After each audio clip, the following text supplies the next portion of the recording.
Prince William has recalled the moment he was told Diana had died and spoke of the dark days of grief that followed, while on a visit in Scotland earlier today. The future king gave an emotional account of how he first learnt of Princess Diana's death, and reminisced about the joy of first meeting wife Kate Middleton as he visited the couple's former home of Scotland. Brother Prince Harry had just days earlier accused the royals of total neglect as he revealed his own feelings about the royals in a newly released mental health series. He revealed turned to drink and drugs to mask the trauma of his mother Princess Diana's death in the new Apple TV series produced with Oprah Winfrey, The Me You Can't See.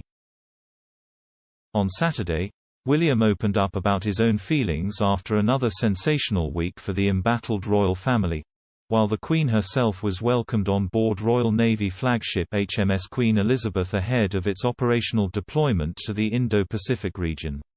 He told how Scotland is the source of his saddest but also his happiest memories, as he gave an opening address at the General Assembly of the Church of Scotland attended by First Minister Nicola Sturgeon.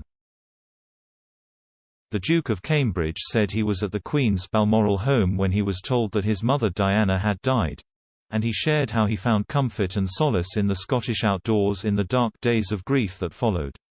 It comes after Prince William recorded a furious statement as a fresh report blasted the BBC for the broadcaster's handling of the disgraced former journalist Martin Bashir's deceitful Diana interview tactics this week. The episode made for an extraordinary interlude from what looked set to be the latest salvo in the rift between senior royals and Harry and wife Meghan Markle.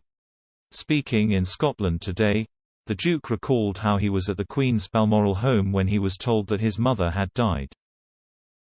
He shared how he found comfort and solace in the Scottish outdoors in the dark days of grief that followed. However, Scotland is also the place where he met his future wife 20 years ago this year, which he described as a memory of great joy. William, wearing tails with the Order of the Thistle and Diamond and Golden Jubilee medals as he addressed the gathering, was appointed by the Queen as Lord High Commissioner to the Assembly. It took part in blended form due to the pandemic, with only a small number of people at the Assembly Hall in Edinburgh and others watching online. William's appointment was delayed due to COVID. The Prince of Wales, the Earl of Wessex and the Princess Royal have all undertaken the role, but William is the Queen's first grandchild to do it. In his speech to the Assembly on Saturday, William said, "Scotland is a source of some of my happiest memories but also my saddest. I was in Balmoral when I was told that my mother had died. Still in shock, I found sanctuary in the service at Crathy Kirk that very morning, and in the dark days of grief that followed I found comfort and solace in the Scottish outdoors. As a result, the connection I feel to Scotland will forever run deep. Alongside this painful memory is one of great joy because it was here in Scotland 20 years ago this year that I first met Catherine. Needless to say, the town where you meet your future wife holds a very special place in your heart.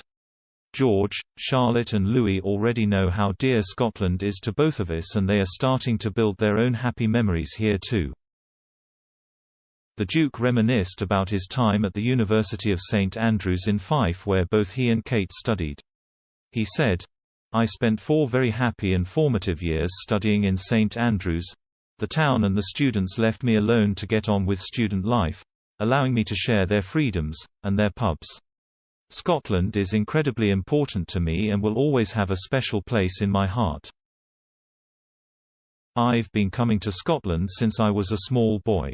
As I grew up, I saw how my grandmother relishes every minute she spends here, and my father is never happier than in walking among the hills.